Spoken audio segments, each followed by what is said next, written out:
The first question I always ask is, what's your strategic narrative? Which always opens up like, what is a strategic narrative if they don't know about my work, right? And that's the most revealing question. And the strategic narrative is really like, what is the story of your arc of your life and of your family life? Because it's not just you, it's whoever you share your life with. What I find is if somebody doesn't have a story, not goals, a story, then you are always going to be driven by fear and by monetary rewards. I'm Amy Jo Martin. Welcome to the Why Not Now show.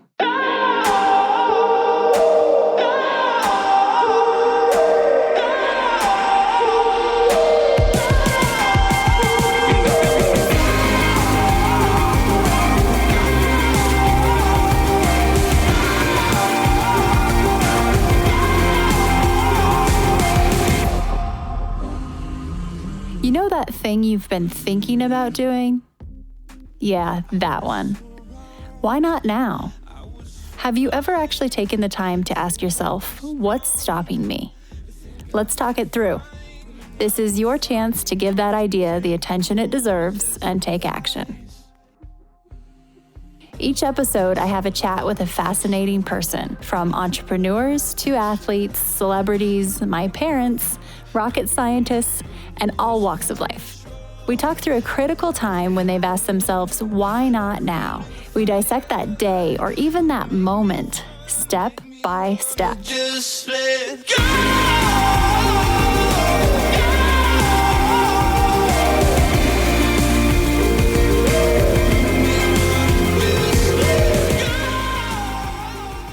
We have Kyle Nell on the show today. He's the coolest neuroscientist that you will ever meet. He is the president of Singularity Labs at Singularity University. And prior to that, his company was acquired by Singularity University. The company is called Uncommon Partners. So in a nutshell, Kyle is an innovator. He's a voice of authority when it comes to both innovation and transformation. He's using adaptive learning and strategic narrative to make a huge impact, whether that's with his family and how they live their lives, or in huge corporate entities like Lowe's, for example. Speaking of, the first commercially manufactured object off of the planet was a Lowe's wrench that was modified for astronauts, thanks to Kyle. Now, when I want to measure something that feels intangible, but I know there's a way to quantify it, I just don't know how, I go to Kyle. He is a wizard at taking storytelling and narrative and allowing us to learn in a different way, allowing us to expose new data and have new findings based on telling stories. What I love about this conversation with Kyle is that he applies his insight, his expertise to his family as well to help have a better quality of life overall. And he talks through how you can do that too. Kyle is the co-author of Leading Transformation, a best-selling Harvard Business Review press title that came out in fall of 2018. I learned so much every time I speak with Kyle, and I know you will too. So without further ado, here is Kyle Nell.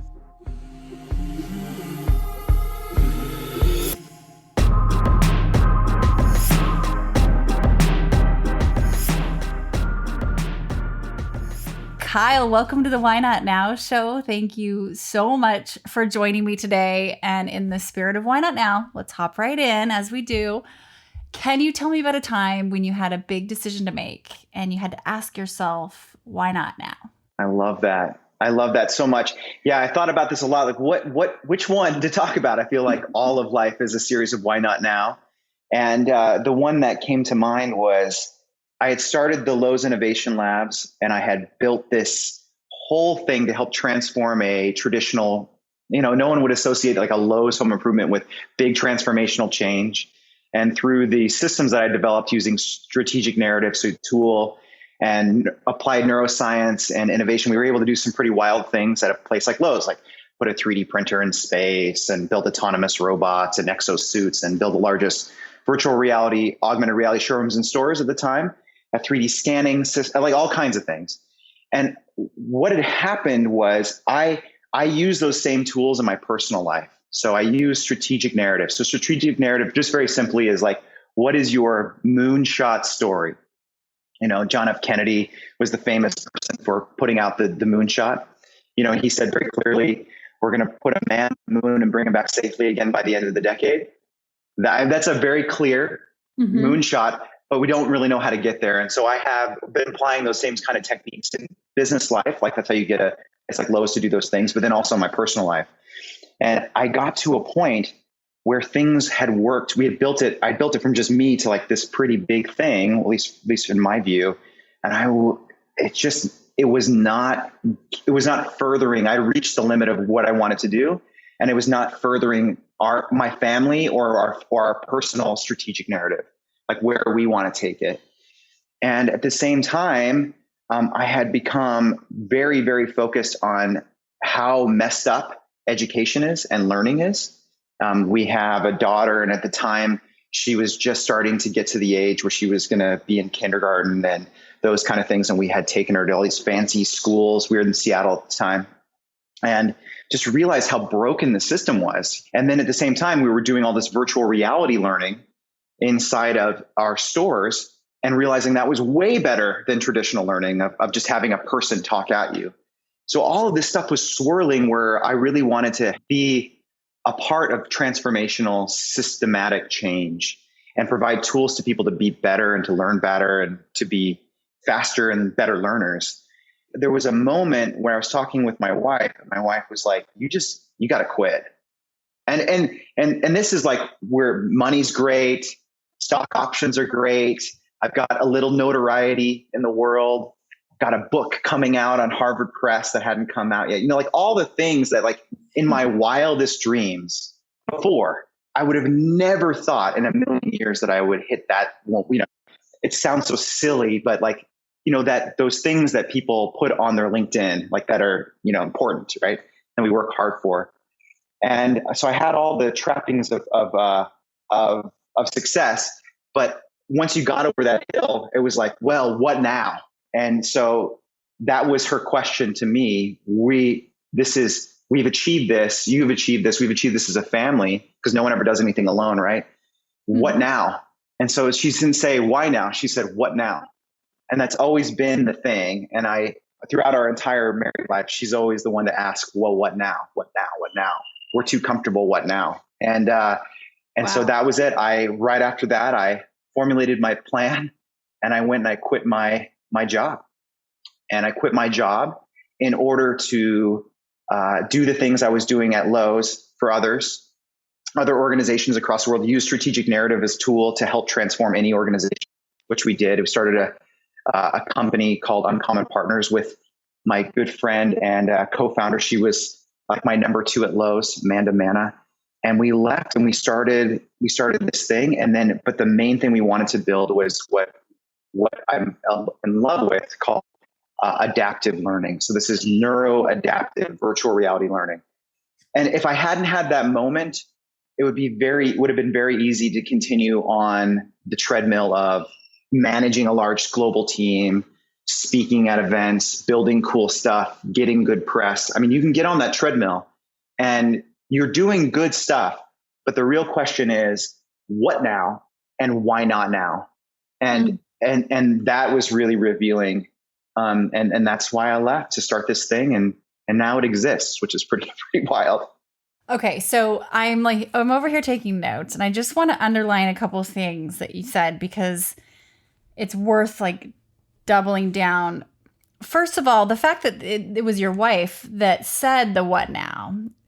Yeah. That's really unique, because oftentimes I feel that our family loves to keep us in our zone of excellence, where they see us thriving. They're like, you're doing great. This is what you're good at. Look at, they want us to be in that safe spot where we're thriving, per se. So for her to have that, not only self-awareness, but family awareness and awareness of you, to say, nope, you need to keep going. You need to move on here. That's amazing. That's just really cool to have a partner like that. So I guess I have so many questions.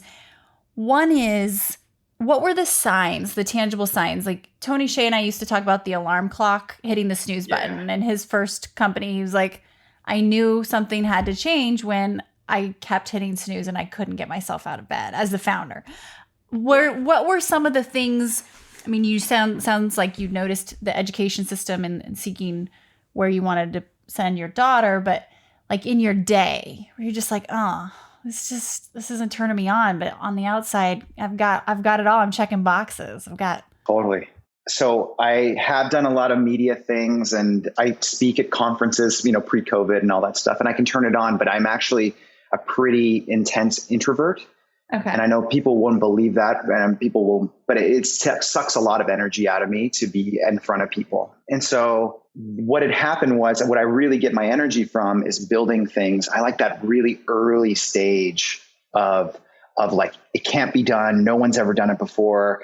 How can I convince somebody to come and join this team, or to give us this resource that we can't buy? Or like, I love that. Like, even talking about it, like, makes me excited. Right. Mm-hmm. And what it ended up happening, it's like it's that old adage, if the hero lives long enough, he or she becomes the villain. And I felt like at a certain point we had won and become heroic so many times. My little team had grown to be a bigger team, and we were doing great. Everything was great. It was great. But at a certain point, the burden of bureaucracy and running a group that big, although they're all amazing and Lowe's was a wonderful experience, I shifted to becoming more of a spokesperson. Mm-hmm. And okay, Kyle, like, let's send you over here to go and rally the troops and get everyone excited, which is great. And I don't mean to minimize that, but that's not what my purpose was. Mm-hmm. I realized at a certain point that I was talking more about what I'd done rather than building something that I wanted to build. Mm-hmm. And that wasn't fulfilling. I felt like I was a band, and people were just yelling at me, like, play the hits, and then you're like, but I got all this new stuff. Right. Or you're kind of an athlete that wanted to go out on top of your career, right? You won your championship. You don't need to stick around, get hurt, and then fizzle out, and nobody remembers your name. Exactly. Yeah, I'd gotten a little fat around the middle, and it was time to move on, right? Into the next phase. And like you said, you either do that intentionally, or it becomes, I didn't want to, like you said, I always want to leave on a high note. That old George Costanza thing from Seinfeld, like, always leave on a high note. And I really believe that you got to leave it a high note, but it's hard. There's no real sign. There's not like one day for a lot of things where it's like, at this exact moment, this exact thing happens. That happens sometimes, but most of the time, at least for me, it's these signs, like you're saying, these alarm clock moments where you're like, there's a shift that happens. Mm-hmm. And it's like almost like a disquiet in yourself and in your family life, at least for me, that something is not where it could be. Mm-hmm. And it's really, for me, it's the delta between not success in the eyes of the world or success in your bank account, but it's like the delta between what you're doing now versus what you could do if you made yourself more uncomfortable, or if you tried something you weren't expecting. Okay. And that knowing or feeling, or that gnawing feeling of what that delta could be, is why my wife asked, well, what now? Because she knows we can do something else or do something more, and we'll figure it out together. And that's what's so cool. And so anyway, that's really it. That's the thing that drives me. And that's our family narrative of where we're going. It's always like trying to find that other spot. Okay. I want to touch back on narrative in a second, because it's another thing I wrote down. But before that, by the way, shout out to your co-founder from Uncommon Partners, Amanda. She's a renegade. So got to give her total renegade. Okay. So the intense introvert and the self-awareness of that. And I just was having a conversation last night with a friend who, she is really, she's resistant towards some growth because of some stock options, right? Because she's got some amazing carrots, and it's almost like this fear-based mentality that is planted when we get those big opportunities, those carrots. And I think now we're seeing it not only in corporate, but now we've got startup land and, like healthy growth stage companies. Let's bring your relationship with money into this for a second, because I think people listening could really relate. I think, the fact that you realized, hey, I'm talking more about what I've done than doing more of what I want to keep doing or the next thing. So if you were to advise someone right now who's in a situation that you were in, and they're like, man, but that's so much security for my family. And I don't know if I just wait maybe 6 more months, or if I do this, I think we're going to get bought by private equity, or we're going to go public. What do you say to someone in that moment? What questions would you ask them? The first question I always ask is, what's your strategic narrative? Which always opens up like, what is a strategic narrative if they don't know about my work, right?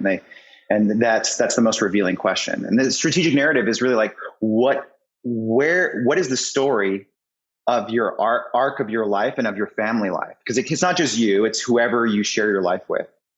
And what I find is, if somebody doesn't have a story, not goals, a story, then you are always going to be driven by fear and by monetary rewards.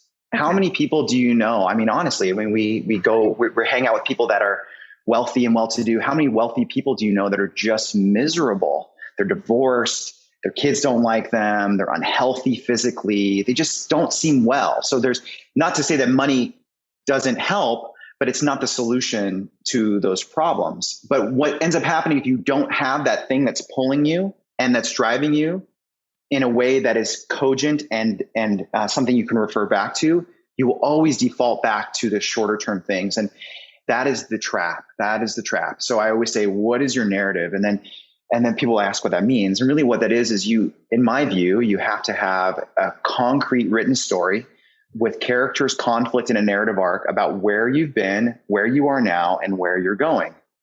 And for our family has a 10-year horizon.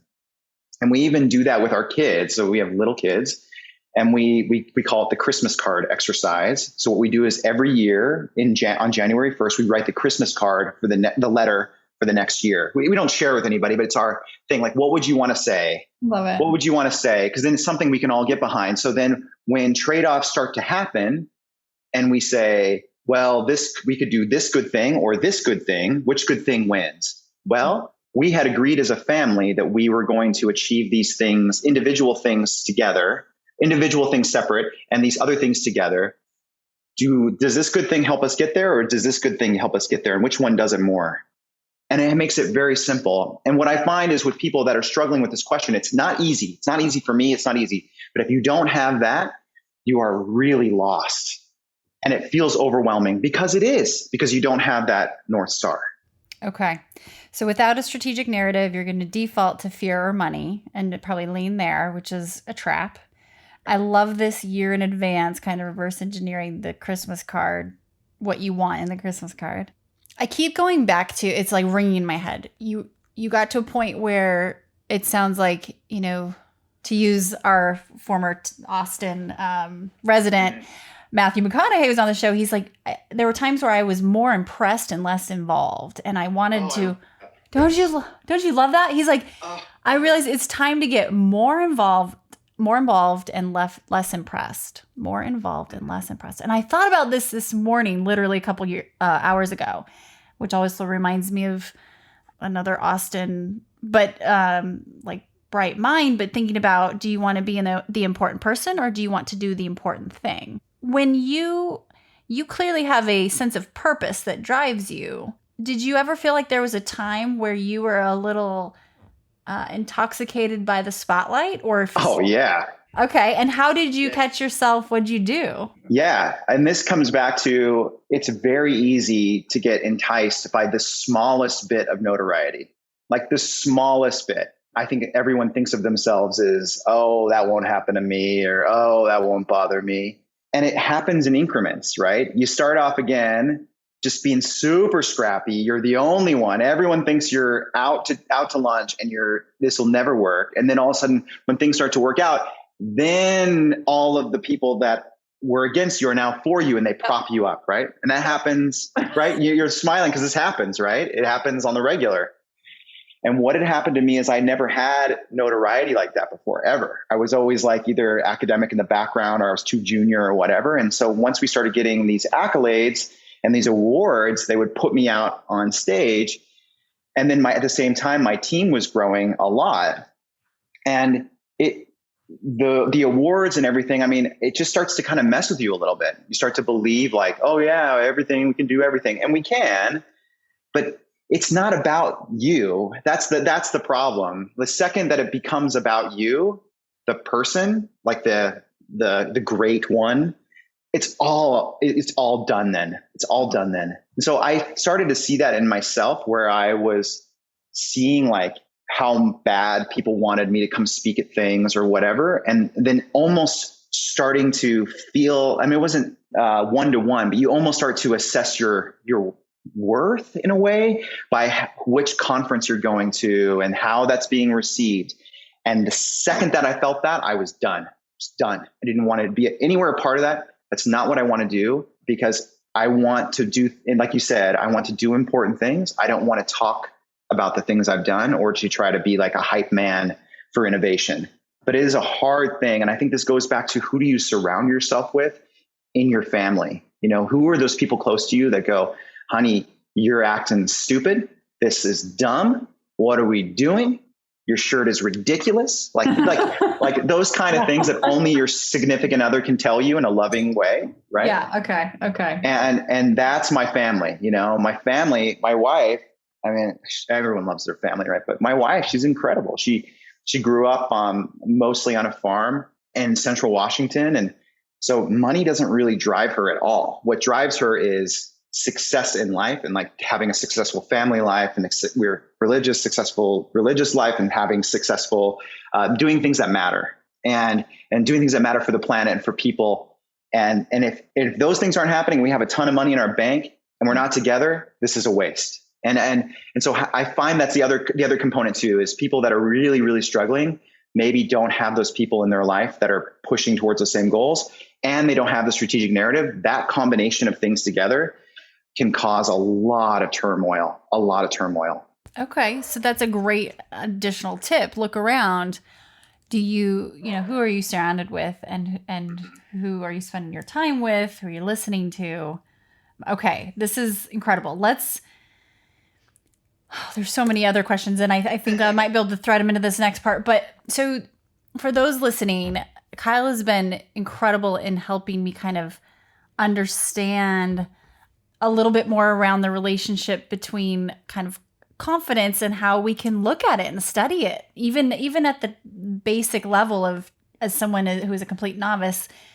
You've helped me understand that we can look at physiological things and start to get some quantitative info and insight here, which is fascinating because they're topics that seem so intangible, but they're important, but you're measuring these things and you're able to do it at grand scale and with big partners who can make big impact in the world based off of what you're learning. So can we talk a little bit about that? Because you were able to shift, let's just say, from the corporate world, because I guess let's call it like it is, even though you're in the innovation side of the corporate world, like this little juxtaposition, but you're still working in that world, but in a completely different capacity. And I notice with so many women that we work with, the tendency is to do a 180. Like, oh, I don't want that anymore. Yes. Throw the baby out with the bathwater. I'm over it. I'm over corporate. I'm going over here. And you didn't do that. And I really respect and appreciate that you adjusted the calculus, but you didn't reinvent the wheel completely, right? So let's talk. Tell me what you're doing. How would you explain what you're doing now so we can better understand where that next step in the adaptive learning is today? Yeah. I have like the worst job for my 10-year-old daughter to try to explain to other people what it is that her dad does for a living. She's like, I don't know. I think it's in the space. Yeah, she's like into space, neuroscience. It's too hard to explain. Moonshot, I don't know. Yeah, this is not like, neighborhood party conversation. It's not easy. So I started off by saying that. So my background is in behavioral science on the marketing research side. And so I worked in advertising when I got out of undergrad, and that was great. And I worked as a brand planner, which is basically marketing research for advertising. And I learned a ton. I come from an advertising family. My dad's an advertiser. He's also an artist. It's one of his paintings behind me. I was wondering who that is. Just people can't see probably, but this is the real quick. So my dad's a fine artist, like a really great artist, and then he got into advertising, for insurance. And so, but he's a famous, he's pretty famous guy.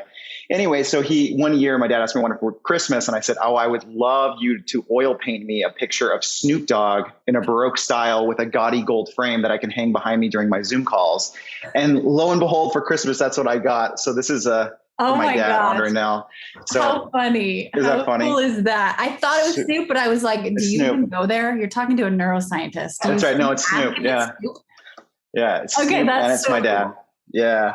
So that tells you a little bit about how I grew up, right? So anyway, so long story short, so I became enamored with that, and then I went to graduate school at University of Wisconsin to get my MBA and to study marketing research and behavioral science. Then I had this amazing professor he taught qualitative research, which I won't go into all the detail, but we got super into like all these other things, and it just blew my mind. It actually turned into the beginnings, the buddings of applied neuroscience. And this is back in the day when people called it big data. Remember when we called it big data? Like that's when I went to grad school. So I had this. So I had this moment, at the same time, I had these ideas of how a large organization could change by using narrative as a driver. And I wasn't learning that in my MBA program, nothing against MBAs, but everything was like bullet points and being pithy and stuff like that. But in all of my study, I found that actual decision-making and change happens through story. So those two truths that are contradictory can't really exist at the same time, right? So something's wrong or the math is wrong. And so at the same time, I had this amazing professor who was from Denmark, but was here in the US teaching for 1 year. And he connected me back to Copenhagen Business School. Long story short, I was either going to go and work at Walmart. The decision was I was either going to go to work at Walmart corporate headquarters and apply what I was learning and try to learn how a large organization worked, or I was going to go and pursue my PhD in Denmark. And what ended up happening was I went to Walmart, of course, but at the same time, I stayed really close with who would have been my PhD advisor. His name's Dr. Thomas Ramsøy. And over time, when I went to Lowe's, I was applying neuroscience in an academic setting on every single thing that we studied. So whether it was virtual reality or augmented reality, I would put EEG headsets on people and eye tracking goggles, and I could see what was going on in real time. And then I could make adjustments to the interface or to the experience that was imperceptible or not something that someone would say out loud, but I could tell that this part of the experience was overwhelming, or that people weren't even seeing that button in the corner. And I could adjust those things in real time to make the experience better for the person, for the employee, for the person. And so we were getting so good at that, working with him while he was a professor at Copenhagen Business School, that I convinced him to leave and to start a company. So tell you how persuasive I can be is to get a Norwegian tenured professor to leave his job to start a company. And it went really well. It's called Neurons Inc. You should check it out. They're doing quite well. But anyway, so we were building these things. And at the same time, I was building all this virtual reality training and seeing that virtual reality training was about 40% more effective than traditional training, right? 40%. That's Looney Tunes, right? And it's experiential and it allows you to learn stuff that you can't learn from a book or from someone telling you, right? It's muscle memory. It's all that stuff. It's how we intuitively learn. And then at the same time, I was seeing all of these significant advancements in neuroscience that weren't making it to the what is called neuromarketing, like this, I would say this shadow of a shadow of a shadow of what's really going on in the neuroscience world, where you're just doing ad testing and things like that. Nothing against that, but when it made it down to the business world, it was so old or snake oil that it was hard to figure out what was real or not. So we were going straight to the source. So the big idea for me was, why don't we combine, since learning is such a huge global problem, massive, doesn't matter if you're the richest family in the universe or the poorest kid, wherever, we all have a learning problem. It's a universal human need, especially with the way the world's changing. So my big idea was, why don't we take virtual reality? This is a great modality to learn in, and then combine it with applied neuroscience and all the data that makes sense from that, and then make the learning adaptive in real time in order to make the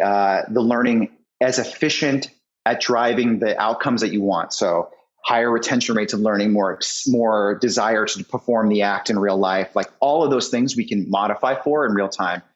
And that was the big idea. So that was what drove me. Once I realized that we could do both, they were separate, but that you could combine the things together. and that the technology was just starting to get to the point where we could do it, that's when I knew I had to leave. And so that's what we're doing now is we're working right now with large organizations to create this adaptive learning.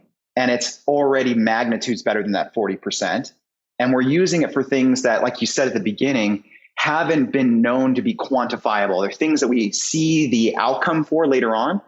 Like there's all of those studies that talk about how having a diverse group leads towards better outcomes, but we don't exactly know how or why, right? Mm-hmm. It's the same way, that old thing, like 50% of my ad spend is wasted. I just don't know which 50%. Which one it is. Yeah. Yeah. So it's like, you can't break it apart. Right. Yeah. So, but with this, what you can see is moment by moment, how things are working, where they're not working, and we can adjust. So for instance, for a very large retailer, we're building a diversity and inclusion trainer so that people can understand, can be in rooms, whether you're the person whether you're the person in the room that is not the majority, or in different power positions, whether you're really low on the level or really high up, what it's like, and you can feel what it's like, and you can actually experience different scenarios, not knowing that this is diversity and inclusion is the focus. And then then afterwards, we go over with you to say, you missed that thing over there, that terrible thing that other man said to that woman. You didn't even notice. Like, and then having that reflection moment. And then when we see right afterwards is that their ability to peripherally expand what their scope of influence is changes. And then they become better people and better leaders, because now they can see that actually I need to watch for things like that. And then also, how do I address it? It's easy to say things like that, but when you get to experience it, that's where the change happens. And that's why we need to have, in my view, different ways of learning so that we can learn faster. I heard a report the other day that it's so interesting with medical school in particular. Medical school is always 4 years, or has usually been about 4 years, but they keep learning new stuff. So there's more information crammed into 4 years. Every single year, there's new med students coming in. Well, how are we going to teach everything? We have to change it. We have to change it. We're going to take a quick break and we'll be right back. Hi, everyone. If you are digging this podcast, please do us a favor and subscribe, rate, and review on iTunes. It just takes a moment and it means a ton to us. Just to be able to point out someone's blind spots quickly and address them and move on to the next, that's life work for some people, right? Well, for therapy can only go so quickly, right? Right. But within organizations, it's interesting because even looking at like social issues and things that if you were to extrapolate what you're learning within these big organizations, high volume, like lots and lots of data and lots of representation, and be able to share that with the world, whether it's, I think about like the Me Too movement, how complex it was in some cases maybe not, but there's a narrative that comes out of this that I think is just so worthy of being exposed and shared, because things are not always black and white. And it's like, you're just living in this gray area and shining a big spotlight and starting to get to the root of some of this systemic stuff, right? So totally. And it goes back to the thing that everyone says, put yourself in their shoes. Well, that's a great idea, but it's very hard to do. Right. And so I'm a white guy, when the Me Too movement happened, frankly, I was shocked by all of the people, all the women around me and other people that were saying these stories. I was gobsmacked that this was going on and it was so pervasive. Like I legit I knew there was a problem, but I did not know that it was at this level. Why? Because I'm me, because I don't have those experiences. Those things don't happen to me. And so that was a big moment. So how do you put yourself in someone else's shoes? The one way to do that is in virtual reality. It's not the only way, but it's a great way to be able to do things like that. So if you're a senior executive, happens to be some, older white gentleman, you can be that that younger teenage black kid that's at the store that's getting the side eye from your employees and what that feels like. Mm-hmm. I don't have to tell you what it feels like. You can experience what that's like, and then you decide what changes you want to make. It's like empathy in a headset almost, right? It's just to be able to quickly have that's just fascinating. So How do you learn, Kyle? Like, what do you do on a regular basis to do as much as you can to continue your education?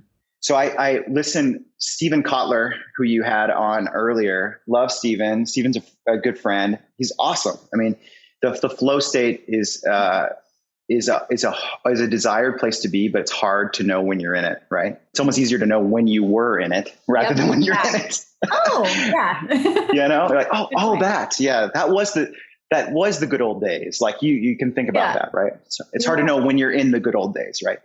And so for me, what is the primary, if there's one thing, how you know you're in the state for me is manageable discomfort. So one of the biggest things that we test for in our adaptive learning is a measure called cognitive load. So you don't want to be overwhelmed. I mean, this is very reductive, but you want to be overwhelmed or underwhelmed. You just want to be in this like whelmed state, right? It's weird that whelmment is not a word, but you want to be in that middle zone, right? Where you're being challenged, but you're not being crushed by the challenge. And you also don't want to be in that state where anyone's ever driven to work and they don't remember how they got there. Like you get in there like, I don't even remember driving. Like that's not a good place to be either. So you want to be in that middle state. And for me, the way I can assess that again is by feeling discomfort, but not feeling overwhelmed. And that's essentially it. Is this pushing me to the point where I feel like I'm breaking, or is it pushing me to the point where I feel uncomfortable? And that discomfort is a great thing. It's a great thing. And I think that we're always trying to minimize pain or discomfort, and that's incorrect in my view, if you're striving to improve. This is so good. It's one of the number one things I notice among all of these epic minds that I'm able to speak with is that they crave some of that uncomfort. And it's truly a craving. They seek it. But so my question for you, do you have to keep raising the bar? Do you become immune with levels of discomfort where you just have to keep, it's almost like the Richter scale, what used to be a 10 is now a 2. And then I would imagine that's kind of becomes exponential, and I don't know, I'm making this up. No, it does. It does. And I would think of it as like almost like if anyone listening remembers a spider chart, right? So there's all these different dimensions and where the discomfort happens, right? So it's maybe not linear in this way, but it's multidimensional. So I'm pushing myself in this way right now, but maybe I shift it this way a tick into other areas where I'm really uncomfortable and doing this or this or that. And that's enough to put me in that discomfort level, even though I'm doing the same thing. Maybe I'm not an accountant, but I got to get in on the taxes and I got to do this thing, even though I hate it. That shift, even though you're still at the same job, pushes you into a different spot. Or maybe you're having interpersonal issues with someone in your family, like an extended family member or something. And having those difficult conversations also pushes you into a different spot. And again, it's about the people around you too that can call you out when you're stuck in a feedback loop where you are working and you're having the hallmarks of success, but you're not actually improving. It sounds very dynamic in that, it's not this one dimension linear thing. I think about confidence that way a lot when, we talk a lot about and focus on confidence in the workplace and confidence in career, especially among women. And I just look at confidence as this, we just throw this one word out, but I know even personally, confidence in my bathing suit is like at a 0, but maybe confidence in the boardroom, I feel much more comfortable. And there's different types, you can't just bundle this all up into one. She's confident. She's not. It's so situational. It feels like it is so situational. And that's where, going back to the neuroscience, in the moment is when it happens, whatever it is. And so if your learning is happening in the moment, 2 hours ago, your brain and your body might be in a completely different spot than it is 2 hours later or at the evening or whatever. So to say that something is adaptive, it has to be adaptive in the moment. And when you think back to, for everyone listening too, if you think back to your favorite teacher, he or she was probably really good at empathetically getting in front of you before you knew you needed something and presenting something to you that you didn't even understand at the time you needed. Mm-hmm. Like you always think about, like my favorite professors in college, Bruce Cush, who's the president of Ensign College now, is one of my professors at BYU, Idaho. And he always put something a little bit further out that I didn't think I could do. And he pushed me further. And I think that's intuitive. So we're trying to do the same kind of things, but at a grander scale. And we can design our lives that way as well. We really can. You can design your life to push you to that extra step. So interesting. So interesting. So how do you get your news? So it sounds like you have certain people you follow, like, Stephen, amazing. And you've been surrounded by these people, I'm sure, most of your career and have sought them out. But how else do you, get news and maybe don't? Yeah, like you mean just like the regular news from the world? Or if it's industry information, whatever. Do you how do you consume information? Yeah, I'm really careful about how I consume information too, because it goes back to like the dark pattern of trying to get your amygdala to focus on different things. Then you kind of go down that rabbit hole, like, the YouTube dark pattern of like, it's been talked about for like TurboTax and stuff like that, but it's the same kind of pattern that keeps you away from actually learning something that you can do. And so yeah, what I do is I have a curated Apple News feed, and that's how I read my news. So I like to read anything that's long form because I feel like that is a higher level of depth into content on the world events. And then for current things, the best stuff is just connecting with people that are really on the front lines. You had Lisa Stone on, who is, I know, a mutual friend, and she introduced us. She's on our board.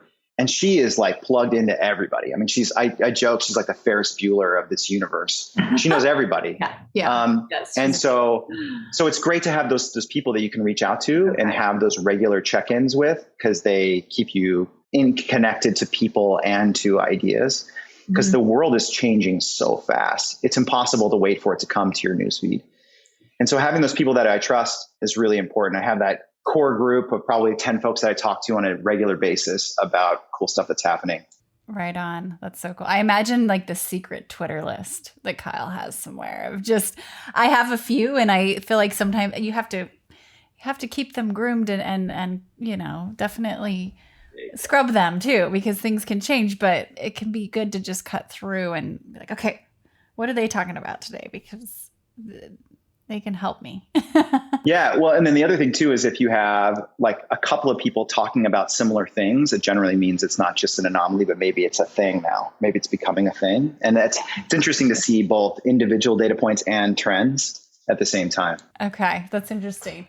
Okay. So we started and we talked a bit about moonshot goals. What's yours? Yeah, that's a great question. I would say right now, the focus for me and for my family is all around fixing stuff that's intractable. Right now, we live in a time where the only tax or the only real barrier to doing anything you want to do is time and persuasion. It's not even money. It's who can you persuade to do this or to do that.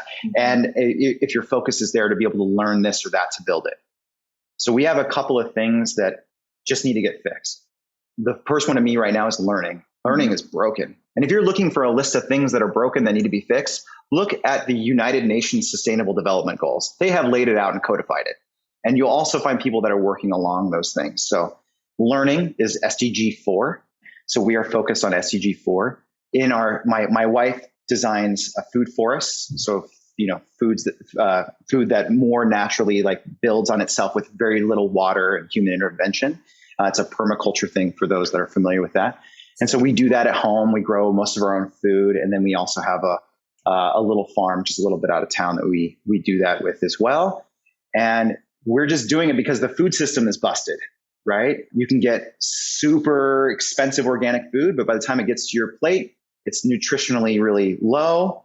And we're the ones that have it the best if there are folks that have it less. So you can for me, I look at the SDGs and I think these are the things that need to be fixed. And then how can I use my network and my know-how and my money to be an influence to be able to help to address those things? So that's my moonshot. I know it's very broad, but every single thing, whether I'm on a board, whether I'm speaking at an event, if it's a business thing that I'm working on, if it's not very clearly directly tied to an SDG, I'm not doing it. It's not worth my time. That answered it perfectly. It's just mapping where your time is spent and your And your goal. Okay. So, and can you say again the United Nations where that list is? What is it called? The Sustainable Development Goals. They're incredible. So if you just go on Google and type in, UN Sustainable Development Goals, the shorthand is SDGs. And what you'll notice too is there's a circular emblem or icon. You'll see people at conferences and things that they'll have them on there. Okay. And so you'll know somebody, like if you ever meet somebody and you see their emblem, like, oh, you're into the SDGs too. And you already have all that in common. Ooh, I love it. So anyone listening that a lot of people come and they say, you know what, I feel like I'm ready for a why not now moment. I don't know what I want to do next, but go look at this list and think about where your passion, your purpose, and your skill collide in a little Venn diagram and start seeing if you can tackle one of these SDGs. Maybe that's a little thing for you to do. I want to go look at it. Look at the list. So let's wrap it up, Kyle. But if we were to go back to, you're sitting at Lowe's, actually you're on a plane, you're getting ready to go speak at this fancy conference to talk about the work you've done, leading innovation at Lowe's and putting 3D printers on, just in space or all these things. And you realize, okay, I'm not sure that this is, I'm talking more about what I'm doing than I'm actually doing more of what I want to be doing. What would you say to yourself in that moment if you could go back, knowing what you know now? I would have done it sooner. Wow. Okay. I would have left, not, years earlier, but I would have left sooner. There's one, it's a big question because there's one thing that I wished that I would have understood more before is that these things that feel like the bingo of life, most of them aren't very important. So like I had a chip on my shoulder. There's things I really felt anxious and I wanted to do. One was I wanted to be able to prove that you could do big things inside of a traditional company. Did it, got to the top of that and was like, okay, what next? And then the next thing was start my own company instead of just investing in other people's companies and then get that company acquired, which we did in pretty short order. But then you get there and you're like, okay, well, what now? And so those check boxes are helpful, but that doesn't really lead to anything that's transformational necessarily. And like, if you've ever, you've done this too, like when people that are driven and entrepreneurial in this way, whether they're inside of an organization or outside, once they hit their goal or they hit their perceived goal at the end of it, it's very empty. It's hard to explain, but it is such a terrible feeling. It's probably one of the worst feelings because you were believing that this thing was going to be so great. It's like a meal that you're preparing for, like, oh, it's going to be so delicious. And you try it and you're like, oh, that's it. What a waste, what a bummer. And so having this for me, going back to the strategic narrative for myself personally and my family, because if your family isn't working well, then you're not working well, whatever that looks like for you. That's what drives the next thing and the next thing and what we're going to focus on and what we're not going to focus on. And so that's the hard thing. In your Venn diagram, it's not just your Venn diagram, is what I would say. That is so enlightening. Yes, that is so true. I mean, it makes so much sense. And I'm now thinking about the exercise I like to do with my family and look at it that way more versus the siloed individuals and their the bingo of life. Love it. Thank you for doing important work and sharing your wisdom and time with us, and also just the time that you've spent with me. I really, really appreciate it, and my team. We're learning a lot from you, and really grateful. No, thank you so much. Thank you for the time. Thank you for talking with me and inviting me to this amazing podcast. And your team's amazing. Obviously, a lot of love between our teams here. Thank you so much.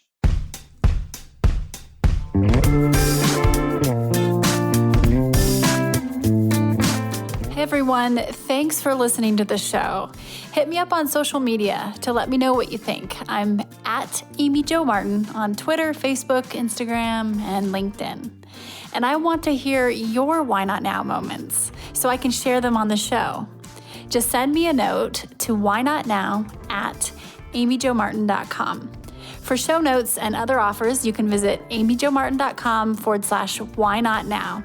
And while you're there, don't forget to sign up for my email newsletter for exclusive content and announcements. A big thanks to Rock Salt Music for all of the tunes by the talented John Coggins. And of course, a hat tip to Richard Brewer for editing and producing the show. I'll see you next time. And until then, why not now?